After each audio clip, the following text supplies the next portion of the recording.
Naruto Shippuden का episode 135 start होता है और हम इताची को एक सिंहासन पे बैठे हुए देखते हैं और फिर इताची के मेमोरीज को, जब बचपन में सास्के इताची से न्यू जुत्सु और प्रैक्टिस करने की जिद किया करता था। सास्के इताची एक साथ जा रहे होते हैं। सास्के काफी खुश होता है क्योंकि कल से वो एकेडमी ज्वाइन करने वाला है, पर इताची हमें थोड़ा चिंता में दिखाई देता है और रात के समय हम देखते हैं एक आम्बू मेंबर इताची को फोर्स कर रहा होता है, शायद से किसी सीक्रेट मिशन के लिए, और अगर इताची ने अपना फैसला नहीं बताया तो ये काम वो खुद ही करेंगे। और फिर घर पे इताची को हम फुगाकू, चिहा और उसकी मॉम के साथ देखते हैं। इताची के डैड बताते हैं कि कल का आने वाला दिन कुछ खास है, तुम जानते भी हो, तुम एक पाइपलाइन की तरह काम करते हो। इताची दोनों तरफ से एक तरह से स्पाई का काम करता है, विलेज, क्लैन, इस सब की जिम्मेदारी। इताची कहता है कल मैं एक टॉप सीक्रेट मिशन पे जाने वाला हूँ, और अपने डैड के पूछने पर भी वो इस मिशन के बारे में नहीं बताता। फिर अगली सुबह हम सास्के और इताची को एक साथ बैठा हुआ देखते हैं। सास्के कहता है कि पापा को बस तुम्हारी ही चिंता होती है इताची भैया।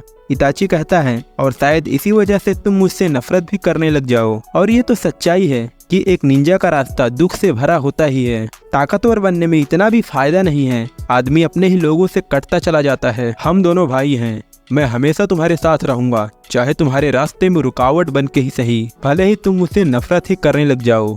बड़े भाई ऐसे ही होते हैं। तभी वहाँ पर 3 लोग आते हैं और इताची से सवाल जवाब करने लगते हैं कि कल 2 लोग असेंबली में नहीं आए थे और उनमें से एक तुम थे। इताची कहता है मैं आगे से ध्यान रखूंगा, क्या अब मैं यहाँ से जा सकता हूँ? एक आदमी कहता है जा सकते हो, पर उससे पहले हम शिसुई उचिहा के बारे में कुछ पूछताछ करना चाहते हैं, जिसने कल रात ही नाकानो रिवर से कूदकर अपनी जान दे दी, और जैसा हम जानते हैं वो तुम्हारे लिए बड़े भाई जैसा था। ये तीनों ही पुलिस फोर्स से थे और अब ये इताची से इन्वेस्टिगेशन करने वाले हैं। वो इताची को एक स्लिप दिखाते हैं जो शिसुई ने लिखी थी। ये हैंड राइटिंग बिल्कुल शिसुई की तरह ही थी, पर कोई भी शारिंगान यूजर परफेक्ट कॉपी बना सकता है। ये तीनों इताची पे हमला करते हैं। इताची पलक झपकते ही सबको घुटनों पे ला देता है। इताची कहता है किसी को भी जज नहीं करना चाहिए, बाहर से कोई चाहे जैसा भी हो, जरूरी नहीं कि वही उसकी सच्चाई हो। जैसा कि तुम लोगों ने मुझे देखकर सोचा होगा कि मुझ में बहुत सब्र है। हमारा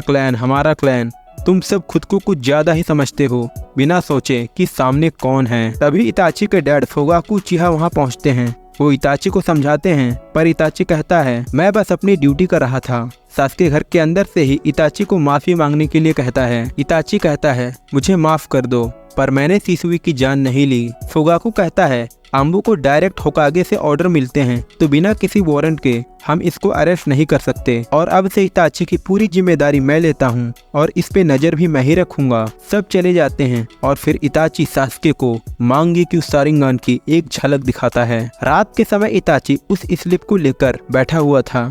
उसकी मॉम आती हैं और कहती हैं इताची मुझे मालूम है कि तुम काफी बिजी रहते हो, पर तुम हमारे साथ एक वक्त का खाना तो खा ही सकते हो। इताची कहता है थैंक यू मॉम, और ठीक उसी वक्त अपनी आम्बू ड्रेस में आता है और उचिहा मैसेकर स्टार्ट करता है। एक एक करके सारे उचिहा को मूली गाजर की तरह काटना शुरू करता है। तभी सास्के अपने घर के सुनसान गलियों से होते हुए घर पहुंचता है और पूछता है मॉम डैड मरे पड़े हैं, ये सब किसने किया? इताची कहता है मेरे बेवकूफ छोटे भाई, और मांगेक्यू शारिंगान की मदद से उसे उचिहा मैसेकर की एक झलक दिखाता है कि कैसे उसने एक एक करके सबकी जान ली। ये सब देखकर सास्के पागल सा हो जाता है और ये खौफनाक मंजर अभी तक पूरा भी नहीं हुआ था। सास्के पूछता है ये सब किस लिए? इताची बताता है ये सब मैंने अपनी एबिलिटीज को टेस्ट करने के लिए किया। और अब सीन प्रेजेंट का आता है। सास्के रास्ते में ही होता है और फिर सीन पास्ट का, जहाँ पे इताची सास्के को ये बोलकर जिंदा छोड़ देता है कि तुम में मुझसे आगे जाने की बहुत चाह है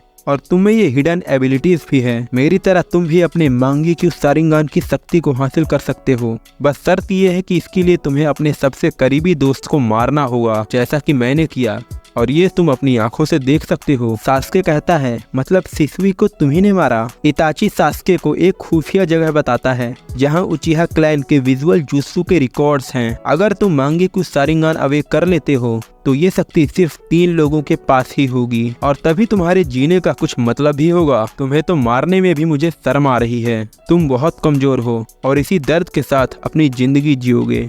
भाग जाओ यहाँ से और तभी मेरे पास आना जब तुम्हारे पास ये आंखें आ जाएं। तभी सास्के इताची के पास पहुंचता है। इताची कहता है, तो तुम अपने उस शारिंगान से कहाँ तक देख सकते हो सास्के? सास्के कहता है, जहाँ तक मैं देख सकता हूँ तुम मेरे कदमों में पड़े हो और तुम्हारी मौत मेरी मौत। हाँ, तो तुम इसको सच करके दिखाओ। फिर इताची जल्दी से सास्के के पीछे आ जाता है। दोनों में फाइट स्टार्ट होती है। इताची 2 बार सास्के पे हिट करता है और सास्के फाइट में चिदोरी का मसाला डालता है।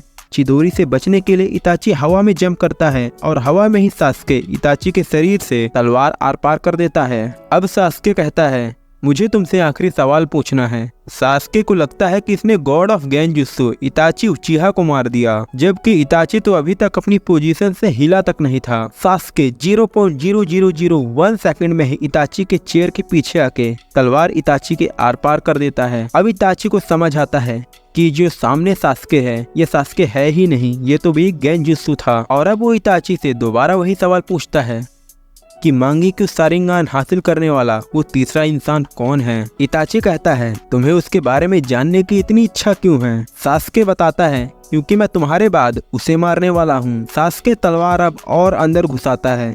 इताची उसका नाम बताता है, वो है मादरा उचिहा। मादरा उचिहा का तो नाम ही काफी था सास्के को शौक देने के लिए, जिसका नाम पहले भी सास्के ने कुरामा से सुना था, जिसने बताया था कि तुम बिल्कुल पुराने दिनों के मादरा उचिहा की तरह लग रहे हो। तुम्हारी आंखों में वही घिनौना शारिंगान है और तुम्हारा चाकरा मुझसे भी ज्यादा खतरनाक। और मादरा उचिहा, जो कि हिडन लीफ विलेज के फाउंडर्स में से एक है, वो पहला शख्स जिसने मांगेक्यू शारिंगान को अवेक किया था। और वो एक उचिहा जो कि जिंदा है, वो इताची का ही पार्टनर था, जिसने उचिहा मैसेकर में इताची की मदद की थी। और इसी के साथ एपिसोड नंबर 135 यहीं पे खत्म होता है। अगर आपको ये एपिसोड पसंद आया तो मुझे कमेंट करके जरूर बताना, और अगर आपको नेक्स्ट एपिसोड भी चाहिए तो आप वीडियो को लाइक करके चैनल को सब्सक्राइब करना। और अभी एंड स्क्रीन पे आपको नारुतो शिपुडेन या फिर बाकी एनिमे और मांगा के भी एक्सप्लेनेशन वीडियोस मिलेंगे, आप उनको भी एक बार जरूर चेक करना। मिलते हैं अगले वीडियो में, तब तक के लिए बाय बाय, सायोनारा।